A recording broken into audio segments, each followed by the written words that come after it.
მაგისტრალური გაზსადენის შესაძლოა გაიყიდოს იურიდიული კომიტეტის მიერ მომზადებული კანონპროექტის თანახმად. გაზსადენი ამოღებულია იმ ობიექტების ნუსხიდან, რომელთა პრივატიზებაც აკრძალულია. პარლამენტის წევრი გია ცაგარეიშვილი ამბობს, რომ ის სტრატეგიული მნიშვნელობის ობიექტია და მისი გაყიდვა დაუშვებელია. გეგმავს თუ არა ხელისუფლება სტრატეგიული მნიშვნელობის ობიექტის გაყიდვას, ამის შესახებ ნინი საყვარელიძე კი ამბობთ.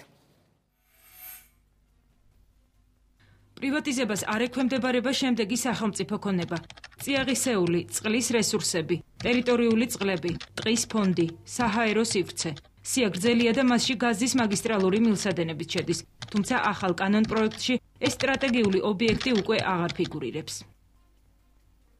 მე არ მგონია ისეთი უნებლივი შეცდომა იყოს, როგორც პრესის დაბეჭდა. გია ცაგარეიშვილი ამბობს, რომ სახელმწიფო სტრატეგიული ობიექტის გაყიდვას გეგმავს. მყიდველი კი მისი ვარაუდით რუსული მხარე იქნება. მე ვფიქრობ, რომ ეს არის აბსოლუტურად შეგნებულად გაკეთებული, გადაწყვეტილია ფაქტიურად მაგისტრალური გაზსადენის გასხვისება. ადვილად მივხვდებით, ვინ იქნება მყიდველი, რა თქმა უნდა, იქნება რუსული მხარე, ეს მაგისტრალი არავის არ აინტერესებს სხვას საერთოდ. კანონპროექტი სახელმწიფო ქონების შესახებ იურიდიული კომიტეტის ინიცირებულია. საპარლამენტო უმრავლესობა მაგისტრალური გაზსადენის გაყიდვას არ გამორიცხავს და ამბობს, რომ ეს საბაზრო ეკონომიკის კუთხით მომგებიანი იქნება. მოხდეს განკერძოება და კერძო სექტორმა მართოს ისეთი სისტემები, ვთქვათ, ისეთი ობიექტები, რომელიც სახელმწიფო საკუთრებაში არ უნდა არსებობდეს, ეს არის პოლიტიკა ჩვეულებრივად საბაზრო ეკონომიკის განვითარებისათვის, ყველა ევროპული და ცივილიზებული ქვეყნისათვის, შესაბამისად ჩვენი პოლიტიკა ზუსტად იმაში მდგომარეობს, რომ მსგავსი ტიპის ობიექტები იყოს კერძო საკუთრების მართვაში. საქართველოში გამავალი რამდენიმე გაზსადენიდან ქვეყნის საკუთრებაში ერთადერთი მსხვილი ობიექტია. მილსადენი, რომლითაც რუსეთი სომხეთს გაზს აწვდის. საქართველო ამ პროექტიდან გამავალი გაზის 10%-ს უფასოდ იღებს. ექსპერტი დემურ გეორხელიძე ამბობს, რომ სტრატეგიული მნიშვნელობის ობიექტის პრივატიზაციისას მოგება მხოლოდ ერთჯერადი იქნება. გაყიდი ერთჯერადი გადასახადი, ერთჯერადი ღირებულება შეიძლება მიიღო, მაგრამ ვიზე გაყიდი, როგორ გაყიდი, რამდენად ის შეიძლება იყოს კრიტიკულ სიტუაციებში ქვეყნისათვის, თქვათ, უხიფათო, ეს უკვე ცალკე მსჯელობის საგანია. მე მაინც ვფიქრობ, რომ ასეთი მნიშვნელობის ობიექტი თვით საუკეთესო მეგობარსაც კი არ უნდა მიყიდო და იგი გაცილებით ეფექტურად შენ თვითონ უნდა მოიხმარო, იმიტომ რომ მას შედეგი შეიძლება პერსპექტივაში უფრო მეტი ქონდეს. მაგისტრალური გაზსადენის პრივატიზება დღის წესრიგში წლების წინაც იდგა. მაშინ, როდესაც საქართველოს ეკონომიკას კახა ბენდუქიძე მართავდა. რამდენიმე წლის წინ საუბრობდნენ იმაზე, რომ ობიექტი რუსული კომპანიისთვის უნდა მიეყიდათ. ამ ვერსიას ამყარებდა გაზპრომის წარმომადგენლების ხშირი ვიზიტებიც, თუმცა შეთანხმება მაშინ გაურკვეველი მიზეზების გამო ვერ შედგა. უპირობო დიალოგი მიხეილ სააკაშვილი მზად არის ყველანაირი წინაპირობის გარეშე რუსულ მხარესთან დიალოგი აწარმოოს, თუმცა რუსეთის მხრიდან საქართველოს ტერიტორიული მთლიანობის აღიარების შემდეგ. ეს განცხადებები დღეს ეროვნული უშიშროების საბჭოს სხდომაზე გაკეთდა. რატომ შეიცვალა პრეზიდენტის დამოკიდებულება ოკუპანტთან მიმართებაში? მიხეილ სააკაშვილის ამ განცხადებას ვაშინგტონში ობამა მედვედევის შეხვედრა უძღოდა. მომავალ თვეს კი თბილისში ჰილარი კლინტონს ელოდებიან. ოკუპანტს მოუხდება დეოკუპაციას ლაპარაკი, მაგრამ ასევე ჩვენი ხრი მინდა დავადასტუროთ ჩვენი სრული მზადყოფნა ყოველგვარი წინაპირობების გარეშე რუსეთთან ვაწარმოოთ ფართომასშტაბიანი დიალოგი. საქართველოს პრეზიდენტმა ეს განცხადება უშიშროების საბჭოს სხდომაზე გააკეთა. მიხეილ სააკაშვილმა განაცხადა, რომ მზადაა ყველანაირი წინაპირობის გარეშე დიალოგი აწარმოოს რუსულ მხარესთან. ნორმალიზაცია გულისხმობს 500.000-მდე ქართველი დევნილის დაბრუნებას თავის მიწაში, თავის მშობლიურ სახლებში, როცა ჩვენ ლაპარაკობთ რუსეთის ხელმძღვანელობაზე, ჩვენ მოვისმინეთ იცით განცხადებები სხვადასხვა რუსეთის წარმომადგენლები არ დაილაპარაკებენ საქართველოს ხელისუფლებასთან, ჩემი გამოცდილებით ისინი არ ელაპარაკებენ არც ერთ ხელისუფლებასთან, რომელიც საქართველოს ეროვნულ ინტერესებს იცავს, მაგრამ ეს ყველაფერი დროებითია. ჩვენ არანაირი ინტერესი არ აქვს რუსეთთან კონფრონტაციის, ჩვენ უზად ვართ ვაწარმოოთ მათთან დიალოგი, მათ შორის რუსეთის ხელმძღვანელობასთან, რომელიც განსხვავებით საქართველოს ხელმძღვანელობისგან არჩეულია ყველა საერთაშორისო ნორმის დარღვევით, რაც დაფიქსირებულია საერთაშორისო ორგანიზაციის მიერ, მიუხედავად ამისა, ეს არის რუსეთის ხელმძღვანელობა და ჩვენ ვაღიარებთ მათ როგორც მოლაპარაკების პარტნიორს და ჩვენ მათთან გვინდა ყველანაირი მოლაპარაკების წარმოება.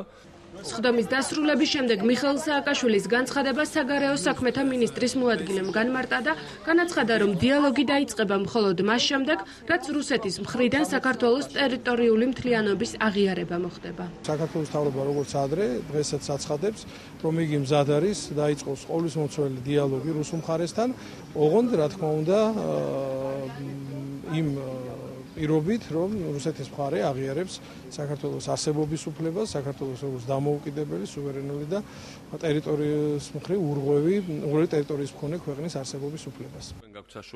უშიშროების საბჭოს ხდომის მთავარი განსახილველი თემა ოკუპირებული ტერიტორიების მიმართ სახელმწიფო სტრატეგიის სამოქმედო გეგმა იყო.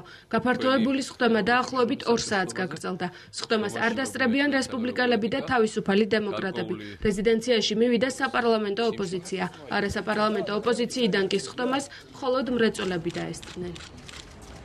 პრეზიდენტმა განაცხადა კი ნამდვილად რომ იგი მზად არის რომ ისაუბროს, მაგრამ თავი ის კი არა ჩვენები იყვნენ მზად, თავი იმათმა ესაუბრონ ჩვენს პატივცემულ პრეზიდენტს. მან თქვა რომ მზად არის დიალოგისათვის, მხოლოდ იმ შემთხვევაში თუ უპირობოში საუბარი იყო რომ 500,000-დან დაბრუნებას და წყლის მექანიზმები. ამიტომ ფაქტურად ეს პირობები არის.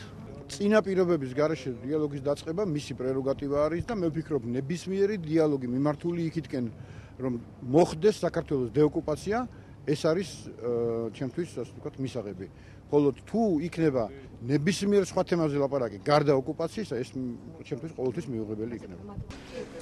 უშიშროების ხდომის დასრულების შემდეგ კომენტარი არ გაუკეთებიათ უმრავლესობის წევრებს. პრეზიდენტს არ დაუზუსტებია, რატომ შეიცვალა მისი პოზიცია მტერთან დიალოგის შესაძლებლობაზე. მან უშიშროების ხდომა იმაზე საუბრით დაიწყო, რომ თბილისში უახლოეს მომავალში რამდენიმე მაღალი რანგის ვიზიტი იგეგმება. საქართველოში ჰილარი კლინტონს და ბერნარდ კუშნერს ელოდებიან. საფრანგეთის დამოუკიდებლობის რუსეთი ამერიკის შეერთებული შტატებისგან განმარტებას ელის. შტატებიდან მხოლოდ ფედერალური გამოძიების ბიურო მხოლოდ ფაქტებით საუბრობს. რუსეთისთვის ჯაშუშობაში ეჭვმიტანილთა 10 კაციანი ჯგუფი FBI-მ გუშინ დააკავა. მე-11 ბრალდებული კი დღეს აიყვანეს. ჯაშუშურის სკანდალისა და ბარაკ ობამას გადატვირთვის პოლიტიკის კავშირის შესახებ ნახეთ ხატია ქვათაძის სიუჟეტში. ჩვენთვის არ განუმარტოთ საქმის დეტალები. ვიმედოვნებ ყველაფერს აგვიხსნიან. მხოლოდ იმის თქმა შემიძლია, რომ მომენტი განსაკუთრებული მოქნილობით არის შერჩეული. რუსეთის საგარეო საქმეთა მინისტრი ერთადერთი ოფიციალური პირია, ვინც რუსეთსა და ამერიკის შეერთებულ შტატებს შორის ახალი სკანდალის შესახებ განცხადებას აკეთებს. ლავროვს არ დაუკონკრეტებია, რას გულისხმობდა განსაკუთრებულ მოქნილობაში, თუმცა მისი ნათქვამი სხვადასხვა ვარიაციებით უკვე უცხოურმა პრესამ ახსნა. 10 ჯაშუშის დაკავება მას შემდეგ, რაც ბარაკ ობამამ მედვედევს მტკიცე და საიმედო პარტნიორი უწოდა. ეს გარდიანის სტატიის პირველი ფრაზაა. სტანდარტულ სათაურს რუსი აგენტები ამერიკაში დააკავეს კი მსოფლიოს თითქმის ყველა ტიპის საინფორმაციო საშუალების ინტერნეტ გვერდზე წაიკითხავთ. საერთაშორისო მედია უკვე საუბრობს იმაზე, რომ რუსი ჯაშუშების დაკავებამ ობამას გადატვირთვის პოლიტიკას საფრთხე შეუქმნა. ჯაშუშობაში ეჭვმიტანილი მე-11 პირი FBI-მ ცოტა ხნის წინ დააკავა. რუსეთის სასარგებლო აგენტობისთვის 10 კაციანი ჯგუფი კი ფედერალურმა ბიურომ გუშინ აიყვანა. ჯაშუშურ ქსელს კონტაქტები ამერიკის შეერთებულ შტატებში რამდენიმე ცნობილ ადამიანთან, ასევე დიპლომატიური მისიის მეორე და მესამე მდივნებთან ჰქონდათ. ცნობილია ისიც, რომ დაკავებულები გაეროში რუსეთის მისიის ხშირი სტუმრები იყვნენ. დაკავებულთა სრულ სიას FBI ოფიციალურ ვებგვერდზე აქვეყნებს. აქ მხოლოდ მათი სახელებისა და გვარების, ასევე დაკავების ადგილის ნახვა შეიძლება. დახურულია რუსეთის ფედერაციის წარმომადგენლებთან შეხვედრის ვიდეო კადრები და ის დოკუმენტალური მასალა, რომლითაც მტკიცდება, რომ ეჭვმიტანილები ცდილობდნენ დამკვეთებისთვის თეთრი სახლიდან ინფორმაცია გამოეტანათ. კონკრეტულად კი მედვედევი ობამას შეხვედრის წინ რუსულ მხარეს ჭირდებოდა ზუსტი ინფორმაცია, როგორი იქნებოდა ამერიკის შეერთებული შტატების პოზიცია ყველა განსახილველ საკითხთან დაკავშირებით. ამაში არაფერია გასაკვირი. დაძაბულობა დიდი ხნის განმავლობაში გრძელდება. ამისთვის მადლობა ბატონ პუტინს უნდა გადაუხადოთ. უსიამოვნო ფაქტია. ვფიქრობ, მსგავსი რამ არც ერთი მხარისთვის არ არის მისაღები. ჩემი აზრით, ეს ორ ქვეყანას შორის ურთიერთობებზე გლობალური ჭრილით არ იმოქმედებს. ასე აფასებენ მომხდარს რუსეთის მოქალაქეები. რუსი დეპუტატები კი ორი ქვეყნის ურთიერთობებში დაძაბული პერიოდის განმეორებაზე საუბრობენ. თუმაში ფიქრობენ, რომ ჯაშუშურის სკანდალი ბოლო დროს გაუმჯობესებული ურთიერთობების ცივი ომის პერიოდში დაბრუნებას ისახავს მიზნად. დაუბრუნდება თუ არა ეს ორი ქვეყანა ცივი ომის ეპოქას. საკითხის ამ ჭრილში განხილვა ალბათ მას შემდეგ შეიძლება, რაც პერსონათა მოსაზრებებს ოფიციალური განმარტებები და კომენტარები შეცვლის.